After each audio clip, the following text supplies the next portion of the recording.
Hi, my name is Ashley Schiffer and I work with the Teaching and Learning Center at Kansas State University. Today I'm going to be going over this poster that we have here that is also a manuscript we have in preparation. It is entitled Applying Maslow to College Teaching, Introducing the Hierarchy of Teaching Needs, which we call HoT needs. If you have more questions based on what I'm saying here today or what's on the poster, please feel free to contact me. My email is provided at the bottom of the poster.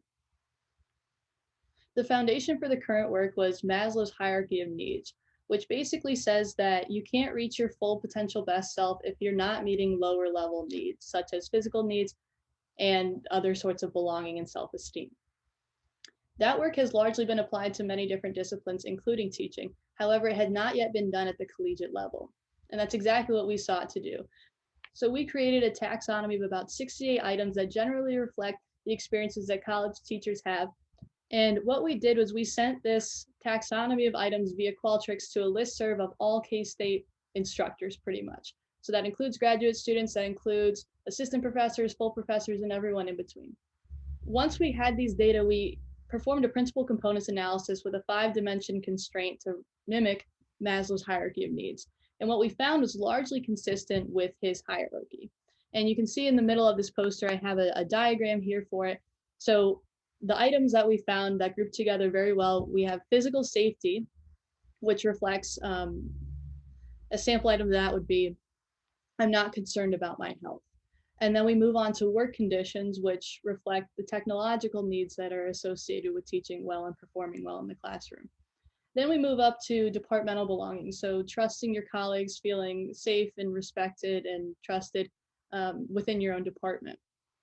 And then above that, we move into classroom belonging. So that's feeling like you have a classroom community, like your students respect you, that you have control of the classroom, all things like that.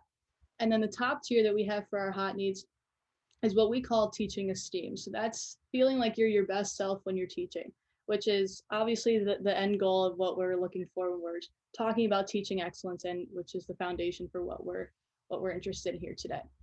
We hypothesized that the higher levels of our HoT needs would be positively associated with positive classroom experiences, as well as positive outcomes like teaching satisfaction.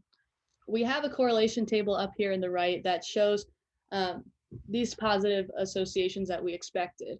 We also performed hierarchical regressions, beginning with that lowest level of physical safety and progressing through to teaching esteem for outcome variables like positive subjective classroom experiences. So that's things like I feel engaged when I'm teaching, as well as for positive outcomes from teaching. So things like teaching satisfaction. So that's what's happening in this table over here. Largely what we found was consistent with Maslow's hierarchy of needs, in that when we're talking about HoT needs specifically, the lower level needs need to be satisfied before you can move on to higher level needs. And what that means is it's hard to reach your teaching esteem if you're not feeling like you belong in the classroom, if your work needs are not met, if your physical safety is in question. So that was pretty awesome to see that was consistent with Maslow's theory and consistent with what we expected. However, it is important to note that there may have been a self-selection bias with this sample, in that when we sent it out via listserv, people who felt very passionately about teaching wanted to participate, because some evidence of this may be that about almost half of our sample had won at least one teaching award. So that is something to consider when we're talking about these results.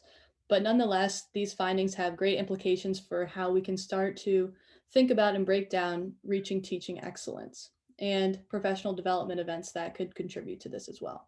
Thank you. And again, if you have further questions, please don't hesitate to contact me.